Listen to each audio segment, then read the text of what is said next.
Now, ladies and gentlemen, you'll never find me really spending a lot of time talking about natural disasters. Um, Basically, because I'm a person who survived and went through one, which was Katrina. And so it doesn't sit right with me to overall exploit for monetary gain the pain and suffering that people go through. That's why you didn't see me live last night as a storm rolled in. That's why you won't see me sharing very much footage of what happened during the storm. And I'm going to share this footage with you in the context of leadership, and I'm laying out the framework for what I'm going to say. Not necessarily for you, because I don't even think you really give a damn, but more so for me, I'm laying out this framework. What we're seeing right now in America is a crisis of leadership. It's on display at the governmental level, at the federal level. They don't have what's in the best interests of the people in mind. That is why you saw this conversation where Ron DeSantis said that he didn't have a need to speak to Kamala Harris. And you saw the left come out and say, well, he didn't talk to Kamala and he's not doing his job. Well, Kamala really doesn't have the ability to do much. It's Joe who has the ability to do things. Kamala put herself in the position during Hurricane Helene, where she tried to do photo ops, she tried to come out and talk about it, she tried to do all these different things, so rightfully so, she got slammed. The media positioned her like she was try to position her as a savior or a position of responsibility. The one thing that she was responsible for, that we know that she's responsible for, is the border, and it's broken. And it's more than broken, it's overrun, and there are people that are flying in from other countries. So the juxtaposition of leadership boils down to this. Kamala Harris was out drinking beers on a TV show while the hurricane hit. Bad optics, stupid optics. And whoever consults her and told her, hey, you need to do a media blitz, is insensitive to the perception in the eyes and ears of the American people. So while people were going through this, tornadoes all over the place, massive tornadoes, I'm talking about the huge tornadoes, slamming into houses, tearing things apart, she was on television drinking beer. And quite frankly, I don't think she's ever drunk a beer before. At least out of a can. She's never drunk a beer out of a can, from what I was seeing. And that's the problem that I see with the existing power structure that is around America right now, that the leadership in America, they are so disconnected from the average person that, quite frankly, it makes them look dumb and stupid. It makes them look very dumb and very stupid. So while she was doing that, Donald Trump was housing linemen in his Florida resort prior to the hurricane. And this is what I need you to understand, man. This is what leadership is. So while she was drinking beer, Donald Trump was housing the people that will go out and restore power. You understand what I'm saying? And so when the polling data comes out, just so they won't be clear, here's the evidence of it. Joshua Asu. Keith Wells. Cody Johnson? Yep. Ben Williams? Kyle Erickson? Were you? Kyle. Wow. And so while she was drinking beers and trying to be popular, this man was housing people that would help the families that have been victimized by this weather-modified storm. And that's what true leadership is.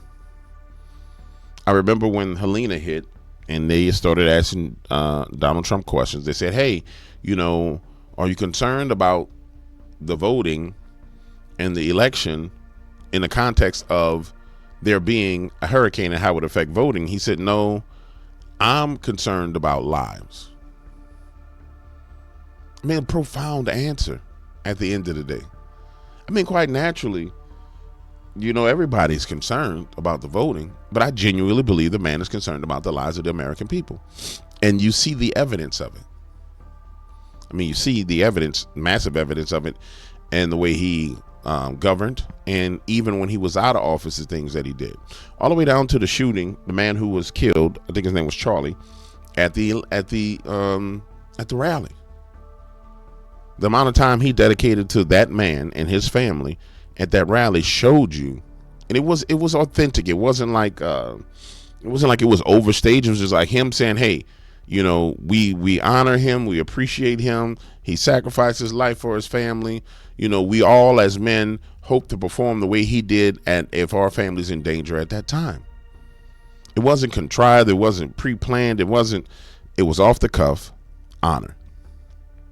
And I submit to you, since Joe Biden has been in office, America has been in dishonor with the entire world. And you see the dishonor and how the whole world has just dishonored America and American citizens because of the leadership. And quite frankly, man, I'm over it. I'm over it. And every day I pray that the Lord, that Kamala Harris don't win one damn state. I'm serious. I pray that she don't win one state. That every state, I mean, an overwhelming, I mean, the bluest of blue turns against them. So there can be no doubt. So there can be no election still. So there can be no conversation. 100% mandate. Because that's what we need at this point in time. I mean, 100% mandate.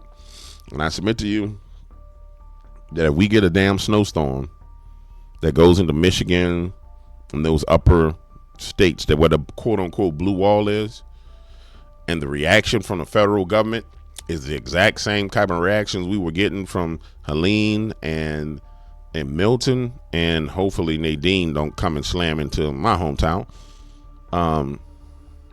we gonna have 100%. And I know it sounds crazy, like DW, they've never been 100%. We're going to get damn close, man. That's how much rejection, that's how much America is rejecting this leadership. And more importantly, it's deeper than that. I'm gonna say something that, if you go look at the polling data, I've said this before in my videos, but if you go look at the polling data, it shows that Trump is leading on every issue except for abortion and abortion rights. There's still a stronghold to Moloch in this nation. And I told you guys back then, maybe a week or two ago, I was like, it was around the time they were having the Democratic National Convention. I said, man, you got to understand. There's Dagon, which is the guys marching down the street with the Philistine Hamas flags. I said, there's Moloch. There's Baal, which is, you know, the god of sexual perversion. And it's a spiritual battle that America is going through as well. And the one that has his head up, that's got a staff in the ground, and the winds of change of American people are blowing against that damn spirit, and it's just stubborn, is Moloch.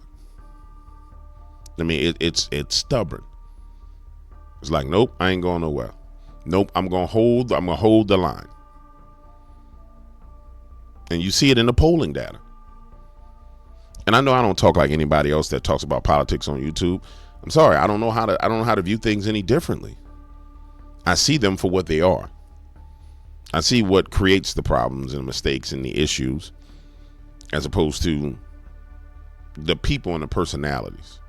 You know what I'm saying? So when you see Hollywood, when you see somebody like Whoopi Goldberg coming out, and you know that she made her money in Hollywood, and you know that Hollywood originally was land that was bought by the Wilcox family to be a literal Christian city. Hollywood Boulevard was supposed to be a street full of churches.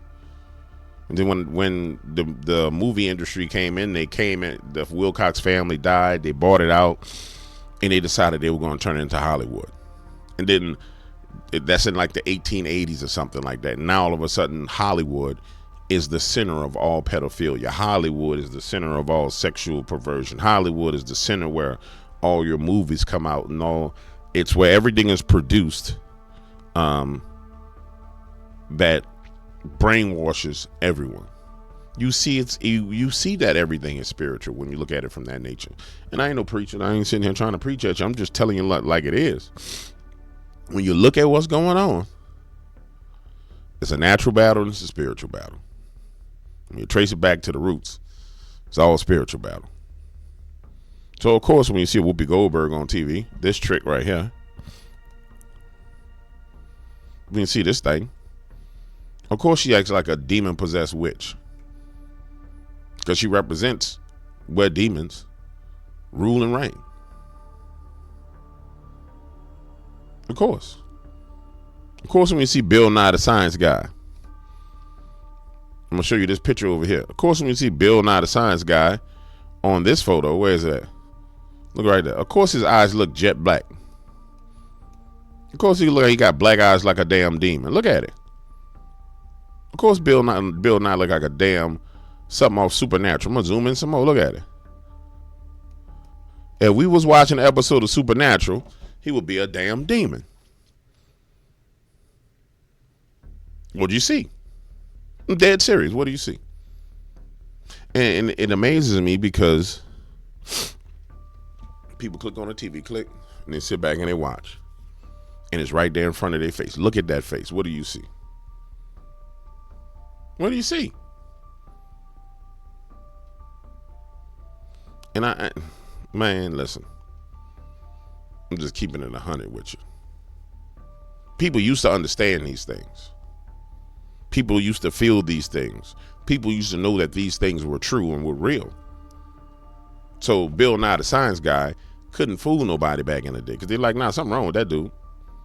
But see, all that instinct, that survival instinct has been bred out of us. Not all of us, some of us. That survival instinct has been bred out of us to where we just don't have it anymore. And we just like a bunch of damn dodo birds. And I find it funny that scientists want to bring back the dodo. Yeah, they want to genetically bring back the dodo. It's all over the news. And it's just code word for saying, no, we want to make you so dumb that we can do anything we want to do to you. And I'm just going to say that's why people like Andrew Tate caught hell. Because you can't have dodo birds while Andrew Tate running around talking. Riding around a Lamborghini smoking cigars, looking like him and his brother looking like Bond villains or Bond agents. Everybody want to be cool like that, man. Everybody want a Lamborghini, a Bugatti, smoke cigars, have beautiful women, man. Every young man wants that. They don't want this. They don't want to look like Bill Nye the Science Guy. And as long as you have those strong role models there, or then I don't even call that dude a role model. As long as you have strong men that can be looked up to, masculine men, it's hard for the system to make those boys into girls. Yeah. It's hard to make those boys into girls.